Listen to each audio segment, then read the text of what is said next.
4 habits that reduce anxiety. Morning freedom. Many of us experience stress, tension, and anxiety first thing in the morning, right?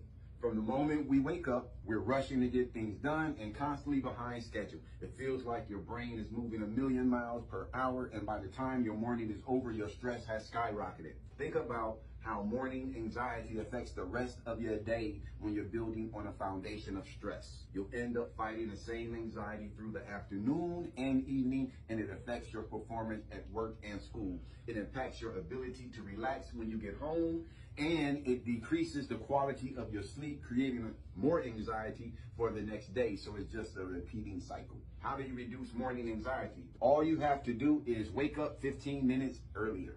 Is it hard to wake up 15 minutes earlier? Then go to bed earlier. Yeah, if it's hard to wake up 15 minutes earlier, then you need to go to bed earlier. Because what are you doing before you go to bed? On the phone, looking at Facebook, looking at TV, listening to music, texting somebody.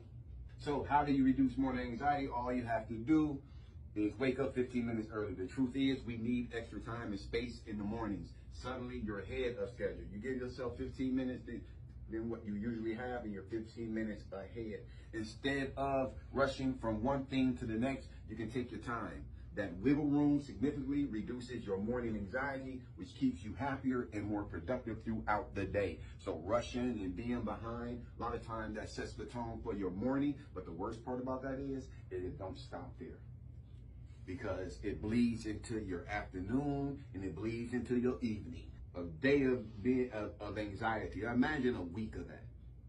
Imagine a month. Imagine the last 2 years like that. 4 habits that reduce anxiety. Number 2, listing what ifs. Anybody ever had some what ifs? What ifs will mess your head up. What if this happens? What if this doesn't work? What ifs? These are things that haven't even happened.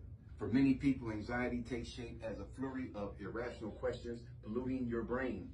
What if I fail? What if I get fired? What if they don't like me? What if I make a mistake? And etc. It goes on and on and on. Just like that, your anxious thoughts can spiral out of control, creating irrational situations out of thin air. Creating irrational situations out of thin air. You just created something, a problem, out of thin air. How do we control that downward spiral? Can we control it, is the question. The next time you're asking what if, grab a pen and paper, write down the questions on your mind, and be specific as possible. You need to get those what ifs out of your head and onto paper.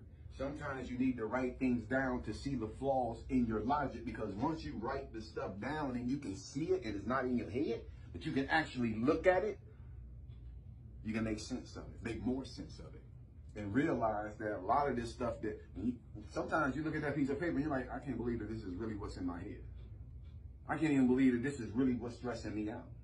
Writing it down is important. Get it out of your head and on the paper. 4 habits that reduce anxiety. Number 3, concentrating anxiety.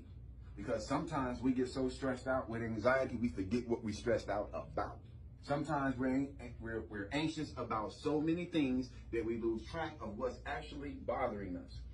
Everything in our lives amplifies our anxiety, worsens our mood, and piles on new layers of stress. What do you do when you're overwhelmed by a million problems? Most people ignore every single one of them.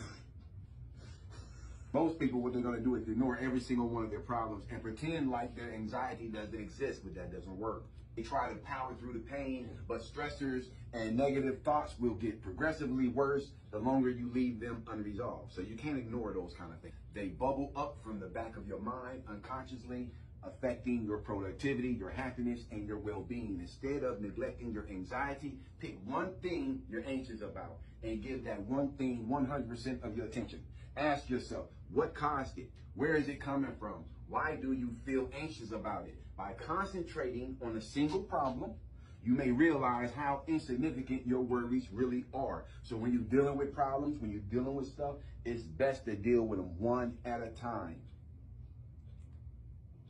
Because if you try to address all of your issues, you're going to get overwhelmed. Find one thing, man, that's been bothering you and destroy it. Then move on to the next thing. And knock them down one at a time. 4 habits that reduce anxiety. Number 4, break away. Disengage. break away, disengage, separate or release someone or something to which they are attached or connected. Break away. Let's say you're having an anxious day. When we are feeling negative or out of control, you are going to escape your life, your family, and your workplace. And that's what you want to do. That's what disengage is all about. You're going to disengage, leave your stressors, habits, and routines behind. Because sometimes when you're stressed out and you can't figure out what the problem is, sometimes it's best to just say, you know what, I'm not going to think about it. I'm not going to worry about it and go do something fun.